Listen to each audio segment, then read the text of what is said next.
Shalom, selamat siang semua. Orang-orang hebat. Saudara percaya saudara hebat? Kalau tidak, nggak mungkin ada sampai hari ini. Baik, puji Tuhan. Sudah lama saya tidak jumpa dengan saudara-saudara. Yang terakhir itu tahun berapa ya Bu Rakel ya? Waktu di GPIB itu. 2 tahun yang lalu, sudah lama sekali. Baik, berkesempatan lagi hari ini. Kita akan belajar hari ini saudara tentang regenerasi. Izinkan saya mengatakan kalimat ini, ternyata sedikit sekali orang yang profesinya hamba Tuhan, maaf saya berkata umum dulu. Orang yang profesinya hamba Tuhan itu memikirkan regenerasi. Padahal Alkitab itu satu-satunya buku yang berbicara tentang mentoring, ya, mementori, membapai, memimpin orang-orang untuk menjadi pemimpin yang berikut setelah kita. Alkitab itu penuh. Saudara lihat mulai dari Henokh. Mengapa kita Kejadian pasal 4, pasal 5, Tuhan menuliskan tentang generasi yang berikut. Itu jelas sekali. Terus sampai kepada Nuh. Mengapa ayat kita menuliskan tentang 3 anak mereka? Lalu dia memberkati Sem, Ham, dan Yafet. Mengapa ditulis? Lalu Nimrod lahir dan seterusnya. Dari Nimrod sampai ke pasal 12 kitab Kejadian muncul Abram. Abram memuridkan Lot. Dan terus sampai Ishak lahir. Dari Ishak kita melihat Ruben dan adik-adiknya lahir. Dari situ menyebar bangsa itu. Dan terus. Mengapa Tuhan memberikan Samuel kepada Eli? Walaupun Imam Eli gagal memuridkan Samuel. Tapi Tuhan tetap harus melanjutkan kepemimpinan itu. Anak-anak Samuel gagal. Tuhan lantik Daud. Dan seterusnya. Mengapa Yesus harus berdoa semalam-malaman? Di Lukas pasal 6. Kata itu luar biasa, semalam-malaman dia berdoa. Masih ingat apa yang dia doakan?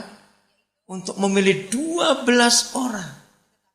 Hampir 100% kalau gereja berdoa semalam-malaman. Itu pasti pergumulan. Kalau nggak masalah keuangan, masalah izin gereja, masalah fasilitas, maaf. Pernahkah kita bergumul semalam-malaman karena kita mau cari murid? Setelah kita ini siapa yang melanjutkan? Saudara, ini kesalahan fatal hamba Tuhan. Sedikit yang memikirkan regenerasi. Maaf lagi sekali. Lebih-lebih kita yang aliran Pantekos dan karismatik. Sangat gagal dalam kepemimpinan. Itu sebabnya setiap kali gembala Pantekosta atau karismatik meninggal, ribut besar di gereja itu. Karena tidak dipersiapkan generasi yang berikut. Maafkan saya. Ini kegagalan fatal. Dari Lukas pasal 3, ketika Tuhan Yesus sudah dibaptis, dia sudah punya murid. Pasal 4 kita melihat pelayanannya dengan murid-murid. Pasal 5 dia sudah mendapatkan Petrus hari itu. Masih ingat kisah dia nggak dapat ikan. Dan sudah banyak mujizat yang terjadi. Sejak pasal 3 dia dibaptis sampai pasal yang ke-6. Dan menjelang pasal ke-6 bagian terakhir. Dia berdoa semalam-malaman. Jadi sebelum 12 orang itu dipilih sebagai tim inti atau regenerasi dirinya, Yesus sudah punya sekian ratus murid. Tapi hari itu Roh Kudus menolong dia untuk mencari yang inti. Dan kalau sudah baca ayat itu bagian terakhir, disebut murid yang ke-12, Yudas yang disebut Iskariot. Pernahkah kita merenungkan kejadian ini? Masa Yesus Tuhan bisa salah pilih orang? Sudah doa semalam-malaman. Pernah mikir itu? Pertanyaannya, apakah betul dia salah dalam memilih Yudas? Kira-kira saudara jawab apa? Tidak. Tidak, sama sekali tidak. Lalu pertanyaan berikut, kalau kita menemukan jawaban tidak, mengapa dia harus pilih? Dengan pertanyaan, tahukah Yesus dari awal siapa Yudas? Tahu. Pertanyaan lagi, kalau dia sudah tahu dari awal siapa orang ini, mengapa dia pilih? Dalam kepemimpinan saya sebagai hamba Tuhan, saya sudah cukup banyak diberi kepercayaan dan mementori banyak orang. Saudara, sehebat apapun kita sebagai seorang pemimpin, jangan lupa konsep ini. Yudas tetap harus terpilih dengan sengaja ataupun tidak. Bisa berkata amin? Aneh bukan? Maka itu kalau saudara bersiap untuk mau regenerasi, mementori orang, memimpin orang, jangan hanya pilih yang baik. Nah, kok gak ada yang amin? Ini yang sulit dimengerti. Jangan hanya pilih yang baik. Dari banyak diskusi dengan rekan-rekan hamba Tuhan, mengapa itu harus terjadi? Jawabannya selalu dua yang muncul. Satu, kalau memang Yesus Tuhan kita tahu siapa Yudas, kenapa tetap dia pilih? Nomor satu jawabannya adalah karena dia kasih, ingin memberi kesempatan untuk orang itu berubah. Nomor dua, bagaimanapun kita dan siapapun kita. Saya harap saudara mengerti kalau saya pakai dua kata ini. Bagaimanapun dan siapapun. Tahu ya artinya? Tetap dalam hidup kita harus ada Yudas. Aminkan lagi supaya saya terangkan enak nanti. Mengapa bagaimanapun kita dan siapapun kita tetap harus ada Yudas? Sebab tanpa salib tidak ada kemuliaan. Dan salib tanpa Yudas itu nasi campur namanya. Ngerti istilah saya? Artinya yang enak. Salib tidak mungkin ada tanpa Yudas. Berarti bagaimanapun kita dan siapapun kita, Yudas harus tetap ada dalam hidup kita.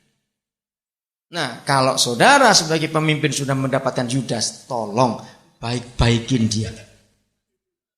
Amin kan, cepat. Setuju? Nah, kan muridnya nggak lebih dari gurunya. Nah, kalau gurunya aja punya Yudas, masa muridnya nggak mau punya Yudas? Berarti kita bukan murid. Saudara, ini kebenaran kita harus miliki dalam hidup kita. Dan sepengetahuan saya, selama sekian tahun saya jadi hamba Tuhan dan pemimpin, cukup banyak rekan-rekan saya gagal. Ketika Yudas ada, dia usir. Kenapa? Malah gak aman, salah Pak. Ada yang jawab supaya aman, salah. Justru gak ada Yudas, malah gak aman, saudara. Enggak nyaman, betul ya. Kalau gak ada Yudas itu gak nyaman. Tahun 82, waktu itu saya ikut pertemuan hamba-hamba Tuhan di Bukit Doa Getsemani di Ungaran. Om Damaris almarhum bicara tentang kuasa salib. Kalau saudara masih ingat tahun 80-an awal, ketika Bukit Doa Getsemani baru mulai. Itu Juli 80 Bukit Doa itu mulai, saya ingat betul. Karena peresmiannya saya ada di sana. Nah, di ruangan ibadah di Bukit Doa Getsemani itu, kalau saudara masuk, maka di panggung sebelah kiri itu ada salib besar dari kayu. Hari itu saya hadir dengan ratusan hamba-hamba Tuhan yang lain untuk mendengar Om Damaris bicara tentang kuasa salib. Salah satu bagian dia peragakan, dia bawa palu, dia bawa paku, gede gitu. Lalu dia berdiri di bawah salib itu. Dan dibuat oleh Pak Samuel Elkana almarhum, salibnya itu sebatas ukuran manusia. Saya nggak akan lupa ilustrasi kebenaran itu. Om Damaris berkata begini, kalau toh ada orang Kristen yang sombong, dia yakin akan kuasa salib, tapi dia tidak mau hidup dengan orang lain, tidak membutuhkan orang lain. Lihat peragaan ini. Maka orang Kristen seperti itu, dia akan rasa sombong, dia nggak butuh orang lain, dia mau hidup sendiri, maka dia akan menyalibkan dirinya sendiri. Lalu dia ambil paku, ya nggak betulan, palu, lalu dia jongkok, dia paku dua kakinya. Lalu ambil paku yang satu lagi, dia paku tangan kirinya, nempel semua itu. Dia bilang, lah yang kanan yang maku siapa? Setuju pendapat ini, saudara? Jawabnya, siapa ini yang maku yang satu ini?